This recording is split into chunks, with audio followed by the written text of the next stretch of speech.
இதே மாரி இவங்களுக்குள்ள என்ன பண்ணிடுறாங்க, கொஞ்சம் ஒரு கான்வர்சேஷன் வந்து ஸ்டார்ட் ஆகுது இவங்களுக்குள்ள. அப்ப அவங்க என்ன சொல்றாங்கன்னா, "நீங்க என்ன பண்றீங்கன்னா, இங்க வந்து நெறைய ஏஞ்சல்ஸ் எல்லாம் வரும். இப்ப நான் பாடுவேன். என் டாட்டர் வந்து டான்ஸ் ஆடுவா. அப்ப அவங்க வந்து ஏஞ்சல்ஸ் வந்து பிளெஸ் பண்ணும்னு. அப்ப நான் ஏஞ்சல்ஸ பார்க்க முடியுமா?" அப்படின்னு சொல்லுவா. "ஓ! பார்க்க முடியுமேன்னு.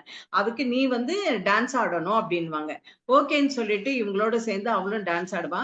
அப்ப அவ கேட்கிறா, "நீங்க இங்க பாஸ்கெட் வச்சு பிளான்ட் எல்லாம் எடுக்குறீங்களே எதுக்காகன்னோனே, எனக்கு வந்து ஹீலிங் பவர் இருக்கு.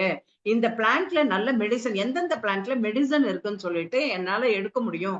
எடுத்து நான் வந்து அந்த ஹீலிங் அந்த பிளான்ட் வந்து மெடிசன் எடுத்து யாரெல்லாம் சிக்கா இருக்காங்களோ அவங்களுக்கெல்லாம் நான் குடுப்பேன்" அப்படின்றா. அப்ப அவ இதெல்லாம் கேட்டுக்கிறா. கேட்டுட்டு என்ன பண்றா, கொஞ்ச நேரம் பேசிட்டு அப்புறம் சொல்றா, "எங்க அம்மா வந்து திட்டுவாங்க. அதனால நான் வீட்டுக்கு போணும்னு" சொல்லிட்டு வீட்டுக்கு போயிடுறா.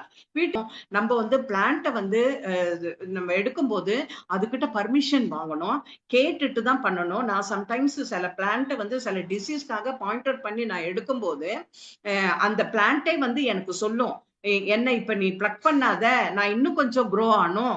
அதனால இன்னும் அப்புறம் நீங்க இது பண்ணிக்கலாம். என்ன பிளக் பண்ணலாம் அப்படின்ட்டு அது சொல்லும். அதுக்கு எனக்கு பதில் இன்னொன்னு வளர்ந்த பிளான்ட் அங்க இருக்கு. அதுகிட்ட இருந்து எடுத்துக்கோங்க. அதுகிட்ட நல்ல பொட்டன்ஷியல் இருக்கு. அப்படியெல்லாம் சொல்லும்.